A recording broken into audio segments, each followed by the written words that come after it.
Hello everyone, welcome to my online classroom.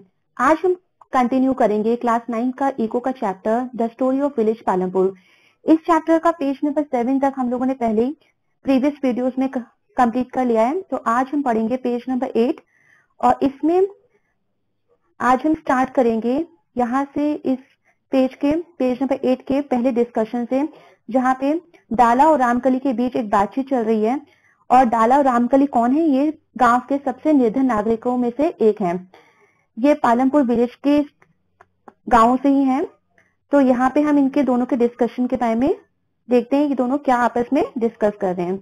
तो जैसे कि डाला कह रहा है, आजकल काम मिलना कठिन है, केवल बड़े किसान ही हमें रखते हैं और वह भी बहुत कम दिनों के लिए। हमारे पास जुताई के लिए ट्रैक्टर, कटाई के लिए हार्वेस्टर तथा गहाई के लिए थ्रेसर है।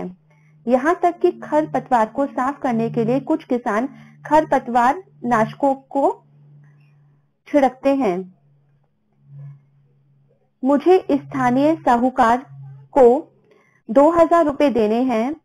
मैंने पिछली गर्मियों में 1000 रुपए लिए थे जब खेतों में काम नहीं था। मैं इसे कैसे चुकता कर पाऊंगा? मैं 2 वक्त के भोजन के लिए भी कठिनाई से कमाता हूँ।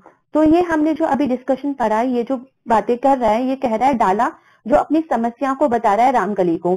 इसके साथ अब हम देखते हैं कि रामकली की भी कुछ समस्याएं हैं जो वो बता रही है। घनश्याम एक बड़ा किसान है और उसने अभी अभी एक हार्वेस्टर खरीदा है, इसलिए इस वर्ष कटाई के मौसम में हमें और भी कम काम मिलेगा। पिछले वर्ष मैंने पूरे वर्ष में 5 माह से भी कम समय काम किया था। इस वर्ष मुझे रायगंज में ईंट भट्टे पर काम की तलाश करनी पड़ेगी। मेरी स्थिति भी ज्यादा अच्छी नहीं है। पिछले कर्ज के कारण साहूकार मुझे ऋण देने से मना कर देते हैं। तो ये अगर हम इन दोनों के डिस्कशन का कंक्लूजन पे पहुंचे तो हमें ये बात समझ में आती है कि दोनों ही बहुत निर्धन नागरिक हैं और दोनों ही बहुत परेशान हैं। और यहाँ तक कि ये जो दोनों हैं, ये एक तरह के श्रमिक हैं जो दूसरे किसानों के, बड़े किसानों के खेतों में काम करते हैं। जैसे कि अगर आप डाला का डिस्कशन सुने तो उसने पहले ही अपने डायलॉग में ये चीज यहाँ पे मेंशन कर दी है कि बहुत मुश्किल से उसे काम मिलता है और बहुत जब काम मिल भी जाता है तो बहुत कम दिनों के लिए काम मिलता है। क्यों काम नहीं मिल पाता? क्योंकि आजकल जो मॉडर्न मेथड्स आ गए हैं, मॉडर्न मेथड्स फार्मिंग के आ गए हैं, जैसे कि ट्रैक्टर, कटाई के लिए हार्वेस्टर आ गया है, थ्रेशर आ गया है, और यहाँ तक कि खरपतवार, पहले क्या होता था, जो खरपतवार होते थे मेन पौधों के साथ, जो हार्मफुल पौधे होते हैं उनको हाथों से निकाला जाता था। पर जब आजकल ये खरपतवार नाशक आ गए, केमिकल्स आ गए, तो इनके छिड़काव से आसानी से ये खरपतवार साफ हो जाते हैं। तो अब और इन श्रमिकों को धीरे धीरे काम नहीं मिलता। क्यों? क्योंकि ट्रैक्टर और कटाई के लिए हार्वेस्टर, जुताई के लिए ट्रैक्टर और कटाई के लिए हार्वेस्टर जैसी मशीनें आ गई हैं। पहले ये सब काम हाथों से होता था तो श्रमिकों की जरूरत पड़ती थी, लेबर की रिक्वायरमेंट होती थी जो कि इस काम को पूरा करते थे। पर आजकल इन मॉडर्न टेक्निक्स के आने की वजह से धीरे धीरे डाला जैसे लोगों का काम धीरे धीरे बंद हो गया, उन्हें काम मिलना मुश्किल हो गया, और मिलता भी तो बहुत कम काम मिलता है। यहाँ तक कि उसने साहूकार से 2000 रुपए लोन लिए थे, उसे ये रुपए देने हैं वापस, क्योंकि पिछली गर्मियों में उसने 1000 रुपए लिए थे जब खेतों में काम नहीं था। और ये अब ये कैसे चुकाएगा, इसको इस बात की टेंशन है, जबकि अब सिर्फ मुश्किल से 2 वक्त का ही उसे खाना वो कमा पाता है। इसी तरह से रामकली भी यही बात कह रही है कि धीरे धीरे उस काम जो है वो धीरे धीरे कम हो गया है खेतों में। बड़े किसान अब उनको रखते नहीं है, बड़ी बड़ी मशीनें आ गई हैं। इस वर्ष तो जब उसने कटाई का मौसम हुआ तो उससे बहुत कम काम मिला। सिर्फ पूरे साल में अगर देखा जाए तो उसे 5 माह से भी कम समय का ही काम मिला और उसने इतना ही कम काम किया। अब जब इतना कम काम होगा तो कैसे इंसान, इस जैसे इंसान जिनकी जो निर्धन है, जिनकी इनकम बहुत कम है, तो किस तरह से अपना पालन पोषण करेंगे? तो इसका मतलब जब पूरे साल में इतना कम उसको काम मिला खेतों में, तो इसका मतलब अब उसे और कहीं काम ढूंढना पड़ेगा। तो उसने जो रायगंज पालमपुर से वेल कनेक्टेड एक गांव है, तो वहां पे उसे, वहां पे ईंट भट्टी की एक फैक्ट्री है, तो वहां पे उसको अब ये काम ढूंढने की कोशिश करनी पड़ेगी, क्योंकि उसके खुद के गांव में बहुत ही कम काम है। इसी तरह से इसमें भी कर्जा, रामकली ने भी पिछले वर्ष कर्जा लिया हुआ था, जिसकी वजह से अब इस साल उसको साहूकार ऋण नहीं दे रहा क्योंकि उसने अपना पुराना कर्जा ही पूरा नहीं चुका पाई है। तो अब हम देखते हैं, इससे पहले हमने ये चीज पढ़ ली है कि जब श्रमिक अमीर किसानों के, बड़े किसानों के खेतों में काम करते हैं तो उनको बस से वो काम करते हैं, वहां पे उनका कोई अधिकार फसल पर नहीं होता है जैसे किसानों का होता है, बल्कि उन्हें उन किसानों द्वारा मजदूरी मिलती है जिनके लिए वे काम करते हैं। मजदूरी नकद या वस्तु जैसे अनाज के रूप में हो सकती है। कभी कभी श्रमिकों को भोजन भी मिलता है। मजदूरी का एक क्षेत्र से दूसरे क्षेत्र, एक फसल से दूसरी फसल और खेत में एक से दूसरे कृषि कार्य जैसे बुआई और कटाई के लिए अलग अलग होती है। रोजगार की अवधि में भी काफी भिन्नताएं हैं। खेत में काम करने वाले श्रमिक या तो दैनिक मजदूरी के आधार पर कार्य करते हैं या उन्हें कार्य विशेष जैसे कटाई या पूरे साल के लिए काम पर रखा जा सकता है। तो यहाँ पे ये चीज मैं आपको बता रही हूँ कि जब श्रमिक दूसरे बड़े किसानों के खेतों में काम करते हैं तो उनका वो मेहनत पूरी करते हैं पर उनका फसल पे कोई अधिकार नहीं होता। फसल पे किसका अधिकार होता है? जो बड़े किसान जिसकी भूमि होती है। बट ये है कि जब ये वहां पे काम करते हैं तो इनको पूरे दिन की मजदूरी के रूप में कुछ मिलता है। तो क्या मिलता है उस मजदूरी के रूप में? वो मजदूरी इनको दो तरह से दी जाती है और मैं आपको यहाँ पे चीज बता दूं कि एक 1 मार्क का क्वेश्चन बनता है कि मजदूरों को उनकी मजदूरी किस रूप में दी जाती है। बड़े किसान उनको उनकी मजदूरी किस रूप में देते हैं? तो ये 2 रूप में देते हैं, या तो वो मजदूरी नकद देंगे, कैश में देंगे, या वस्तु मीन्स काइंड में देंगे जैसे कि अनाज के रूप में। या तो वो पूरे के पूरे शाम तक, जैसे एक दिन अगर मजदूरों ने काम किया तो वो शाम तक उनको पैसे दे देंगे, 10 रुपए 20 रुपए जो भी उनके रुपीस बनते हैं, या तो वो अनाज के रूप में दे देंगे, जैसे 1 किलो गेहूं दे दिया शाम तक। तो इस तरह से ये वो मजदूरी मजदूरों को दे देते हैं।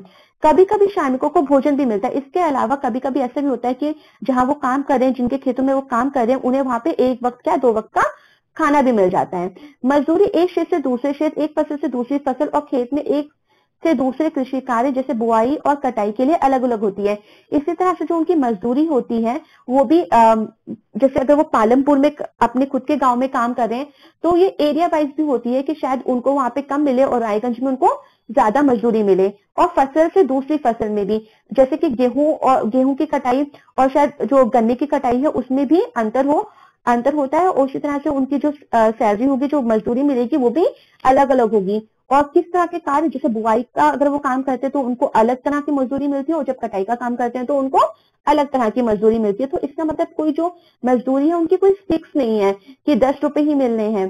कभी इससे कम भी मिल सकता है, कभी इससे ज्यादा भी मिल सकता है। तो ये डिपेंड करता है, ये निर्भर करता है पूरा क्षेत्र के अकॉर्डिंग और फसलों के अकॉर्डिंग और किस तरह का वो कार्य कर रहे हैं। ऐसा नहीं कि चीज सिर्फ खेती में लागू होती है, ये चीज आप कहीं भी जाइए, किसी भी तरह की जॉब करना स्टार्ट करिए, अगर आप किसी तरह का रोजगार करते हैं तो वहां भी यही चीज फॉलो करती है कि एरिया वाइज आपके काम की स्किल के वाइज और किस तरह का आपका काम है उस वाइज आपको सैलरी मजदूरी मिलती है।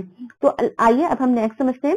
रोजगार की अवधि में भी काफी भिन्नताएं हैं। रोजगार की अवधि, जो ड्यूरेशन है वर्क का, कि इंसान कितने ड्यूरेशन तक वर्क करता है, वो ड्यूरेशन में भी काफी डिफरेंस है। तो किस तरीके का डिफरेंस है? डिफरेंस है खेत में काम करने वाले श्रमिक या तो दैनिक मजदूरी के आधार पर कार्य करते हैं या उन्हें कार्य विशेष जैसे कटाई या पूरे साल के लिए काम पर रखा जा सकता है। तो हमारे पास 2 तरह के लेबर होते हैं जो खेतों में काम करते हैं। एक होते हैं दैनिक, डेली वर्कर्स, जो डेली वेजेस के अनुसार काम करते हैं, रोज का रोज काम करते हैं और शाम को पैसा ले लेते हैं, जो भी उनकी मजदूरी नकद या वस्तु के रूप में वो ले लेते हैं। तो अगर काम है तो उनको अगर किसी तरह की बुआई और कटाई हो रहा है एक पर्टिकुलर सीजन में तो उस टाइम उनको काम पे बुला लिया जाता है। अगर काम ज्यादा है तो उस हिसाब से लेबर को ज्यादा बुला लिया जाता है। तो डेली रोज का रोज ये लोग आते हैं, दैनिक मजदूरी करते हैं और दैनिक मजदूरी अपनी ले जाते हैं। तो इस आधार पर वो कार्य करते हैं। और एक होता है कार्य विशेष, जैसे कटाई या पूरे साल के लिए, जैसे किसी बड़े किसान ने पूरे साल के लिए ही एक लेबर या 2 लेबर परमानेंट रख लिए हैं। इसको अगर इंग्लिश में बोले तो हम ये भी बोल सकते हैं डेली वेजेस वर्कर और टेम्परेरी और परमानेंट वर्कर्स के रूप में ये काम करते हैं।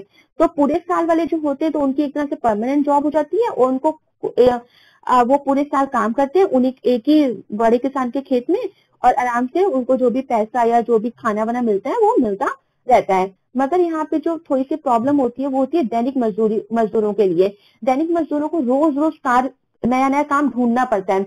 उनको टेंशन होती है शायद आज हमें काम मिल गया, क्या पता कल हमें काम ना मिले, तो काम की तलाश में वो रोज भटकते रहते हैं। तो इनका कंफर्म नहीं होता, इनका पक्का हम ये नहीं कह सकते उनके पास काम है और उनको रोज खाना मिल जाएगा। तो नाउ हम अब नेक्स्ट पैरा पढ़ते हैं।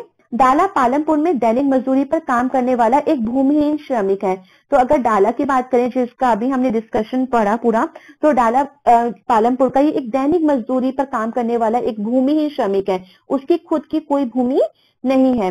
इसका मतलब है कि उसे लगातार काम ढूंढते रहना पड़ता है। देखिए यही लाइन जो मैंने अभी आपको एक्सप्लेन करी कि जो दैनिक मजदूरी वाले श्रमिक होते हैं उनको रोज काम ढूंढना पड़ता है।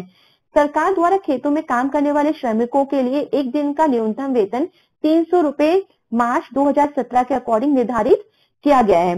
तो सरकार भी बहुत हेल्प करती है किसानों की। तो उन्होंने इस तरह के जो लेबर होते हैं, जो दैनिक वर्कर्स होते हैं, दैनिक मजदूरी के आधार पर जो कार्य करते हैं, उनके लिए न्यूनतम वेतन सरकार की तरफ से 300 रुपए है, ये मार्च 2017 के अकॉर्डिंग।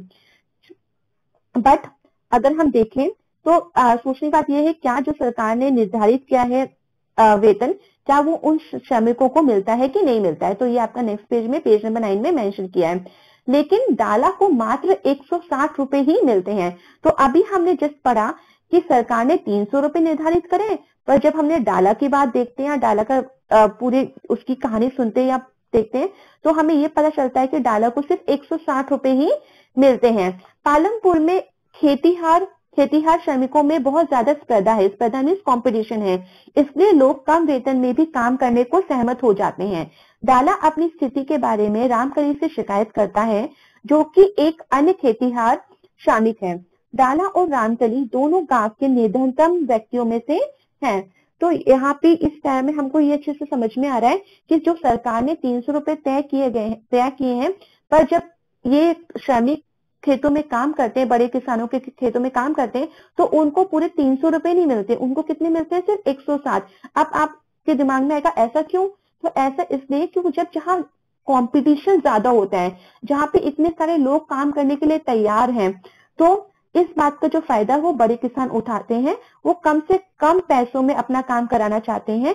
जब इतना कंपटीशन होता है तो लोग सोचते हैं ठीक है 300 नहीं तो हमें अगर 160 भी मिल रहे हैं, 150 भी मिल रहे हैं, तो क्यों ना हम वो काम कर लें। अगर वो नहीं करेंगे तो फिर उतने भी पैसे उनको नहीं मिल पाएंगे, क्योंकि लाइन लगी हुई है लोगों की काम करने के लिए इससे भी कम दाम पे। तो इसी वजह से हर कोई बहुत ही जल्दी वहां पे तैयार हो जाता है, इसलिए ये लाइन आई है। इसलिए लोग कम वेतन में भी काम करने को सहमत हो जाते हैं। तो डाला अपनी इस स्थिति को रामकली से डिस्कस कर रहा है, शिकायत कर रहा है, और जो कि रामकली भी खुद भी एक खेतीहार श्रमिक है, और ये दोनों ही गांव के निर्धनतम व्यक्तियों में से हैं, क्योंकि पहली बात इनके पास खेत नहीं है, इनके पास रोजगार नहीं है, और जब रोजगार नहीं है और खेत नहीं है, जमीन नहीं है, तो वो कहाँ काम करेंगे, कहाँ से इनकम आएगी। तो इस वजह से ये निर्धनतम व्यक्तियों में से एक है। इसके बाद आइए चर्चा करिए। ये एक तरह की एक्टिविटी बेस है और इससे थोड़ी सी आपको नॉलेज मिल जाएगी किस तरह के कॉन्सेप्ट को हम कैसे समझ सकते हैं। इसके बाद जो इस चैप्टर का नेक्स्ट मेन हेडिंग आ रही है वो है खेतों के लिए आवश्यक पूंजी। हेडिंग हम इसे आगे पढ़ने से पहले, डिस्कस करने से पहले मैं आपको पहले बता दूं, हेडिंग से आप थोड़ा समझ सकते हैं कि वास्तव में हम इसमें पढ़ने के जा रहे हैं। तो खेतों के लिए आवश्यक पूंजी मैंने आपको बताई थी कि हम हमेशा जब भी कोई बिजनेस या कोई भी चीज स्टार्ट करना करेंगे तो उसके लिए हमें कुछ चीजें बहुत ही आवश्यकताएं पड़ती हैं। तो वो आपकी पूंजी है, जैसे जमीन पहले हो गई, आपकी भूमि हो गई, लेबर हो गया, उसी तरह से पूंजी है जो हम इसको इंग्लिश में कैपिटल बोलते हैं। तो खेतों के लिए भी आवश्यक पूंजी है। जैसे अगर हमें खेती करनी है तो पहले हम भूमि को खरीदेंगे, तो उसके लिए हमें पैसे की रिक्वायरमेंट होगी, हमें पूंजी की जरूरत होगी। इसी तरह से अगर हम लेबर वहां पे लगा रहे हैं तो काम करने के लिए, तो उसमें भी हमें कैपिटल यानी मनी या पूंजी की जरूरत पड़ेगी। इसी के साथ अगर हम बीज खरीद रहे हैं, खाद खरीद रहे हैं, किसी तरह की मशीन खरीद रहे हैं, तो उसके लिए भी हमें पूंजी की आवश्यकता पड़ेगी। तो यही चीज हम देखते हैं कि खेतों में के लिए जो आवश्यक पूंजी होती है वो कहाँ से अरेंज होती है, कहाँ से मैनेज होती है, सब चीजें आप पहले ही देख चुके हैं कि खेती के आधुनिक तरीकों के लिए बहुत अधिक पूंजी की आवश्यकता होती है। अतः अब किसानों को पहले की अपेक्षा ज्यादा पैसा चाहिए। फर्स्ट पॉइंट, अधिसंख्य छोटे किसानों को पूंजी की व्यवस्था करने के लिए पैसा उधार लेना पड़ता है। वे बड़े किसानों से या गांव के साहूकारों से या खेती के लिए विभिन्न आगातों की पूर्ति करने वाले व्यापारियों से कर्ज लेते हैं। ऐसे कर्जों पर ब्याज की दर बहुत ऊंची होती है। कर्ज चुकाने के लिए उन्हें बहुत कष्ट सहने पड़ते हैं। तो यहाँ पे आप देख सकते हैं कि जैसे किसानों को जो खेती कर रहे हैं तो उनको ये कैपिटल वो कहाँ से अरेंज करते हैं। तो यहाँ पे फर्स्ट पॉइंट दिया है, फर्स्ट पॉइंट, सेकंड पॉइंट और थर्ड पॉइंट में इसको डिवाइड किया गया है। क्यों किया गया है स्पेशली? क्योंकि हमें अच्छे से पता है कि जो किसान है पालमपुर में वो किस तरह के किसान है, छोटे, मझोले और बड़े किसान। तो हर किसान अपने अकॉर्डिंग, अपने लेवल के अकॉर्डिंग अपने जो कैपिटल है उसको मैनेज करता है, उसको अरेंज करता है जो वो इन्वेस्ट करेगा कहीं भी। तो यहाँ पे हमने अभी छोटे किसानों की कहानी पढ़ी कि छोटे किसान जब खेती करना स्टार्ट करते हैं तो वो पैसा कहाँ से लाते हैं? वो पैसा लाते हैं उधार, और वो उधार लेते हैं बड़े किसानों से या गांव के जो साहूकार होते हैं उनसे वो पैसे लेते हैं और फिर खेती करते हैं। अगर खेती अच्छी हो जाती है तो फिर उनका कर्ज वो चुका देते हैं। और जो पैसा वो लेते हैं, कर्ज जो लेते हैं, वो ब्याज की दर पर लेते हैं। इसका मतलब जब उन्हें 1 साल के लिए अगर उन्होंने पैसा लिया है तो कुछ ब्याज की दर निर्धारित की जाती है और उस रुपए के हिसाब से उनको फिर डबल या जो भी कीमत तय होती है उस पे उनको वो ब्याज, जो अपना कर्ज है, ब्याज देके, एक्स्ट्रा मनी देके वो कर्ज चुकाना पड़ता है, जो कि बहुत ही उनके लिए मुश्किल हो जाता है जब उनकी कृषि अच्छे से नहीं होती, उनके प्रोडक्शन, उत्पादन अच्छे से नहीं होता। तो इसी तरह से यहाँ पे एक फिर स्टोरी बताई गई है, सविता की कहानी दी गई है कि किस तरह से वो लोन लेती है। सविता एक लघु कृषक है और उसकी छोटी सी जमीन है और उसमें वो गेहूं पैदा करने की योजना बनाती है और बीज और कीटनाशकों के अतिरिक्त उसे पानी खरीदने और खेती के औजारों की मरम्मत करवाने के लिए नकद पैसों की जरूरत है। उसका अनुमान है कि कार्यशील पूंजी के रूप में ही उसे 3,000 रुपए चाहिए। उसके पास पैसा नहीं है, इसलिए वह एक बड़े किसान तेजपाल सिंह से कर्ज लेने का निर्णय लेती है। तेजपाल सिंह सविता को 24% की दर पर 4 महीने के लिए कर्ज देने को तैयार हो जाता है। तो मैंने जो अभी आपको ब्याज वाली बात कही थी कि अगर आप कोई अमाउंट लेते हो तो आपको एक्स्ट्रा भी पे करना पड़ता है एक पर्टिकुलर ड्यूरेशन के बाद। तो यहाँ पे जब वो तेजपाल से लोन लेती है तो वो तेजपाल सिंह सविता को 24% की दर पर 4 महीने के लिए, तो ये जो 4 महीना है आपका ये ड्यूरेशन है, 4 महीने के लिए कर्ज देने को तैयार हो जाता है, जो ब्याज की एक बहुत ऊंची दर है। और 24%, इसका मतलब जब वो लोन, इसको जो अपना कर्जा है जब वो चुकाएगी तो उसको 24% उसको एक्स्ट्रा पे करना पड़ेगा उस अमाउंट के साथ।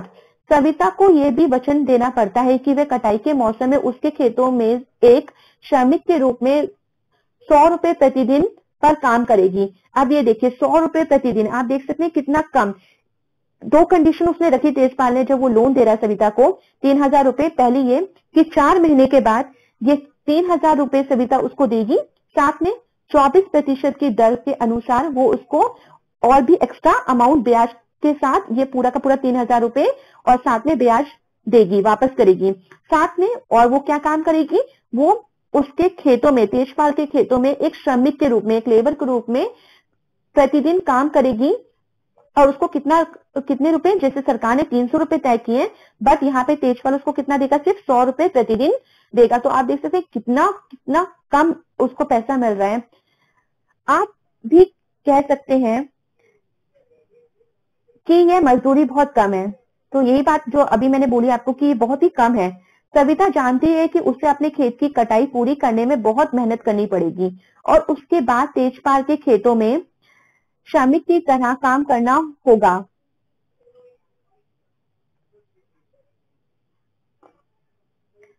कटाई का समय बहुत व्यस्त होता है। अगर आप वो अपने खेत में भी काम करेगी और कहीं और भी काम करेगी तो वो बहुत ही बिजी, एक होता है कि टाइम नहीं मिलता है, और वो वैसा टाइम होता है जब कटाई होती है तो बहुत ज्यादा मेहनत करनी पड़ती है। उसके बाद तेजपाल के उसे अपने खेत की कटाई पूरी करने में बहुत मेहनत करनी पड़ेगी और उसके बाद तेजपाल के खेतों में श्रमिक की तरह काम करना होगा। कटाई का समय बहुत व्यस्त होता है। 3 बच्चों की मां के रूप में उस पर घर के कामों की भी बहुत जिम्मेदारी है। सविता इन कठोर शर्तों को मानने के लिए तैयार हो जाती है क्योंकि उसे मालूम है कि छोटे किसानों को कर्ज मिलना बहुत कठिन है। तो क्योंकि उसे ये बात पता है कि छोटे किसानों को कर्ज जल्दी से बड़े किसान या साहूकार नहीं देते, इस वजह से उसने ये सारी कंडीशंस को माना, क्योंकि वो उसकी उसकी एक होप होती है, एक होता है ना कि किसान और हर इंसान एक आशा के साथ ही काम करता है कि शायद उसके अच्छे दिन आएंगे, और ये सब इसी वजह से वो एक रिस्क लेने के लिए तैयार हो जाती है। तो अब हम देखेंगे जैसे छोटे किसान साहूकारों या बड़े किसानों से उधार लेते हैं, तो इसी तरह से जो मझोले और बड़े किसान हैं वो किस तरह से अपना कैपिटल इन्वेस्ट करते हैं, किस तरह से यूज करते हैं, कहाँ से मैनेज करते हैं। तो अगर हम बात करें छोटे किसानों के विपरीत, क्योंकि छोटे किसानों को हमने पढ़ लिया कि छोटे किसान अगर खेती करना चाहते हैं, पूंजी कैपिटल कैसे अरेंज करते हैं, वो मैनेज करते हैं, तो वो करते हैं, वो साहूकारों या बड़े किसानों से लोन ले लेते हैं ब्याज पे। तो अब हम पढ़ेंगे मझोले और बड़े किसानों के बारे में कि वो किस तरह से खेती से बचत करते हैं और किस तरह से कैपिटल को यूज करते हैं। तो इस तरह से आवश्यक पूंजी की व्यवस्था कर लेते हैं। मझोले और बड़े किसानों की स्थिति अच्छी होती है क्योंकि उनके जो खेत हैं वो कुछ बड़े होते हैं और वो श्रमिकों के द्वारा इसमें उत्पादन करवाते हैं और उत्पादन अच्छा भी होता है। तो जो एक्स्ट्रा उनके पास बचता है, सरप्लस जितना भी खेती से बचता है, वो उसको दूसरे बाजारों में बेचते हैं, जिससे कि उनकी इनकम अच्छी होती है और इस तरह से वो उस इनकम को सेव कर लेते हैं। तो जब वो नेक्स्ट ईयर खेतों में काम करना स्टार्ट करते हैं या कोई भी चीजों की जरूरत पड़ती है, बीज, श्रमिकों को मजदूरी देने के लिए, श्रमिकों से काम कराने की, और भी किसी भी तरह की कोई व्यवस्था करनी होती है, तो वो जो इन्होंने पैसा सेव किया है पिछले प्रोडक्शन से, उसको वो सेव करते हैं और फिर इन्वेस्ट करते हैं। तो इस तरह से इनको इस चीज की कोई टेंशन नहीं होती। इन किसानों को बचत कैसे होती है, आप इसका उत्तर अगले भाग में पाएंगे। तो अब तक की कहानी जो हमने पढ़ी उसके बाद में ये थोड़ा सा कंक्लूजन दिया है, तो मैं फिर से एक बार हम लोग एक बार रिवाइज कर लेते हैं कि अभी तक जो हमने चीजें पढ़ी, उत्पादन के 3 कारक, हमारे तीनों कारक पूरे हो गए हैं। एक है हमारा भूमि, कि सबसे पहले हमें क्या चाहिए, अगर हमें उत्पादन करना है तो हमें सबसे पहले चाहिए भूमि। और भूमि के हमने सारे पॉइंट्स पढ़ लिए कि भूमि किस तरह की पालमपुर में थी, कुछ बड़े खेते, कुछ छोटे खेते, हेक्टर में, गुंठा में और बीघा में नापी जाती है। भूमि क्या, अगर भूमि है तो भूमि क्या हमेशा सस्टेनेबल रहती है कि नहीं रहती है, उसमें फर्टिलिटी रहती है कि नहीं रहती है। तो इस तरह से हमने भूमि का पूरा डिस्क्रिप्शन पढ़ा। उसका श्रम, लेबर किस तरह का लेबर होता है, किस तरह की उनकी स्टोरी है, किस तरह की प्रॉब्लम है, और पूंजी मतलब कैपिटल की, तथा खेती में उनका प्रयोग के बारे में हमने अभी तक पढ़ लिया कि किस तरह से वो पूंजी का इस्तेमाल करते हैं किसी भी तरह के नए उत्पादन के लिए। ये पूंजी, वो पैसा, ये जो पैसा है वो वहां कहाँ से अरेंज करते हैं। इसी तरह से अब ये पूरा एक स्टोरी का dash fill in the blanks के रूप में दिया गया है, जिसको आपको फिल करना होगा। नेक्स्ट जो है हमारे पास वो है पेज नंबर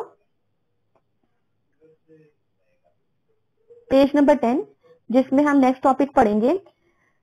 हेडिंग 7, अधिशेष कृषि उत्पादों की बिक्री। मान लीजिए कि किसानों ने उत्पादन के 3 कारकों का प्रयोग कर अपनी भूमि में गेहूं पैदा किया है। गेहूं की कटाई की जाती है और उत्पादन पूर्ण हो जाता है। किसान गेहूं का क्या करते हैं? वे परिवार के उपभोग के लिए कुछ गेहूं रख लेते हैं और अधिशेष गेहूं को बेच देते हैं। कविता और गोविंद के बेटों जैसे छोटे किसानों के पास बहुत कम अधिशेष गेहूं होता है। अधिशेष मतलब एक्स्ट्रा सरप्लस, क्योंकि उनका कुल उत्पादन बहुत कम होता है तथा इसमें से एक बड़ा भाग वे परिवार की आवश्यकताओं के लिए रख लेते हैं। इसलिए मझोले और बड़े किसान ही बाजार में गेहूं की पूर्ति करते हैं। चित्र 1.1 में आप गेहूं से लदी बाजार जाती बैलगाड़ी देख सकते हैं। बाजार में व्यापारी गेहूं खरीदकर उसे आगे कस्बों और शहरों के दुकानदारों को बेच देते हैं। तो यहाँ पे हमने ये पढ़ा कि किस तरह से जो किसान है वो उत्पादन करते हैं इन तीनों कारकों का प्रयोग करके, भूमि, श्रमिक और पूंजी।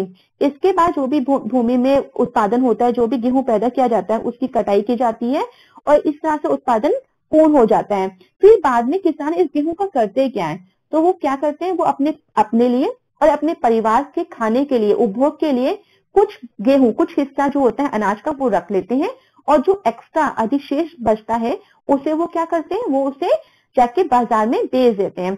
तो ये तो हमने पढ़ा मझोले और बड़े किसानों के, क्योंकि उनकी स्थिति अच्छी है, उनका प्रोडक्शन उत्पादन ज्यादा होता है। पर उनके लिए क्या, जैसे सविता और गोविंद के बेटों जैसे छोटे किसानों के पास बहुत कम अधिशेष गेहूं होता है। इनका उत्पादन, क्योंकि इनका जो पीस ऑफ लैंड होता है वो इतना छोटा होता है और इनके पास हर चीज की इतनी अच्छी व्यवस्था नहीं होती, जिसकी वजह से इनका उत्पादन इतना ज्यादा नहीं होता कि ये एक्स्ट्रा रखें अपने खाने के बाद इनके पास इतना बचता हो कि उसको वो सोचे बेचने के लिए बाजारों में। इनके पास बहुत ही कम उत्पादन होता है जिससे इनका खुद का ही भरण पोषण पॉसिबल हो पाता है। तो ये उस चीज को बेचने के लिए कभी सोच नहीं पाते हैं, सिर्फ अपनी आवश्यकताओं को पूरा करने के लिए रखते हैं। पर जो मझोले और बड़े किसान हैं वो बाजार में गेहूं की पूर्ति करते हैं, वो एक्स्ट्रा बेच देते हैं। और हमने चित्र 1.1 में ये देखा है कि किस तरह से गेहूं से लदी बाजार जाती बैलगाड़ी है जो कि एक जगह से दूसरी जगह सामान को भेजती है। एक बड़े किसान तेजपाल सिंह को अपनी समस्त भूमि से 350 क्विंटल अधिशेष गेहूं प्राप्त होता है। अपने अतिरिक्त गेहूं मतलब एक्स्ट्रा जो उसका हुआ था तो वो रायगंज के बाजार में बेच देता है और अच्छी कमाई करता है। तेजपाल सिंह इस कमाई का क्या करता है? पिछले वर्ष तेजपाल सिंह ने अधिकांश पैसा बैंक के अपने खाते में जमा कर दिया था। बाद में उसने इस पैसे का उपयोग सविता जैसे किसानों को कर्ज देने में किया जिन्हें कर्ज की आवश्यकता थी। उसने बचत का उपयोग अगले मौसम की खेती के लिए कार्यशील पूंजी की व्यवस्था करने में भी किया। इस वर्ष तेजपाल सिंह बचत के पैसों से एक और ट्रैक्टर खरीदने की योजना बना रहा है। दूसरे ट्रैक्टर से उसकी स्थिर पूंजी में वृद्धि हो जाएगी। तो जैसे तेजपाल जैसे किसानों की बात करें जो कि उनके पास बहुत बड़ा पीस ऑफ लैंड है और अच्छे से फार्मिंग हो रही है, अच्छा उत्पादन हो रहा है, तो जो एक्स्ट्रा बचता है उसको वो रायगंज जैसे बाजारों में बेचते हैं और जिससे उनकी अच्छी कमाई होती है। जब ये अच्छी कमाई है तो उसका फिर अब वो क्या करेगा, तो वो क्या करते हैं, वो अधिकांश जो पैसा होता है अपनी जरूरत के लिए बस रखते हैं और बाकी जो एक्स्ट्रा सेविंग होती है उसको वो कहाँ सेव करते हैं, वो बैंकों में जमा कर देते हैं। इसके बाद और जो थोड़ा सा पैसा होता है उसका उपयोग वो करते हैं सविता जैसे निर्धन किसानों को कर्ज देने में, क्योंकि कर्ज भी एक अच्छा इनकम सोर्स बन जाता है, क्योंकि जो कर्ज होता है वो भी वो ब्याज की दरों पे, ऊंची दरों पे देते हैं। तो इस तरह से उनको और प्रॉफिट कमाने का मौका मिल जाता है। इसके साथ ही वो तेजपाल सिंह क्या करता है, इस तरह के जो किसान होते हैं वो और भी चीजें, एक पहले सेव करा बैंक में, दूसरा कर्ज दिया, तीसरा वो क्या करते हैं कि कार्यशील पूंजी की व्यवस्था करने में भी कुछ पैसा उपयोग कर लेते हैं, जैसे कि ट्रैक्टर खरीद लिया। तो इस तरह से भी उनकी सेविंग और बढ़ जाती है। तेजपाल सिंह की भांति दूसरे बड़े और मझोले किसान भी खेती के अधिशेष कृषि उत्पादों को बेचते हैं। कमाई के एक भाग को अगले मौसम के लिए पूंजी की व्यवस्था के लिए बचाकर रखा जाता है। इस तरह वे अपनी खेती के लिए पूंजी की व्यवस्था अपनी ही बचतों से कर लेते हैं। कुछ किसान बचत का उपयोग पशु, ट्रक आदि खरीदने अथवा दुकान खोलने में भी करते हैं। जैसा कि हम देखेंगे, इन सबको गैर कृषि कार्यों के लिए पूंजी कहते हैं। तो हमने विलेज पालमपुर में यही पढ़ा था स्टार्टिंग में, जो उत्पादन होता है वो दो तरह की क्रियाओं से होता है, एक कृषि क्रियाओं से और एक गैर कृषि क्रियाओं से। तो हमने कृषि क्रियाओं से पूरा पढ़ लिया कि कृषि क्रियाओं में किस तरह का उत्पादन होता है, किस तरह के कारकों की आवश्यकता होती है। अब जो आपका नेक्स्ट पेज में आएगा तो वो आपका आएगा कि पालमपुर में कौन कौन सी गैर कृषि क्रियाएं होती है, वहां पे किस तरह से पैसा जो है, किस तरह से पूंजी की आवश्यकता पड़ती है, किस तरह से भूमि की आवश्यकता पड़ती है, किस तरह का लेबर वहां पे काम करता है।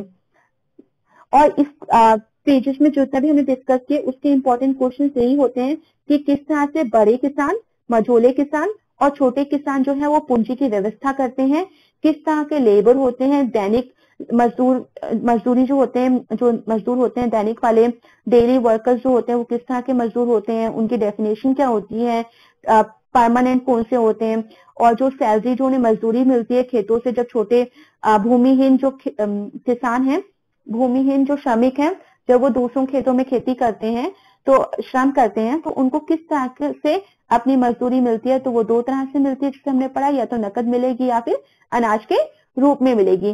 तो इस तरह के ये इंपॉर्टेंट पॉइंट्स हैं जो आप सबको याद रखने हैं, क्योंकि एग्जाम में इसी से रिलेटेड क्वेश्चंस पूछे जाते हैं। Now thank you everyone.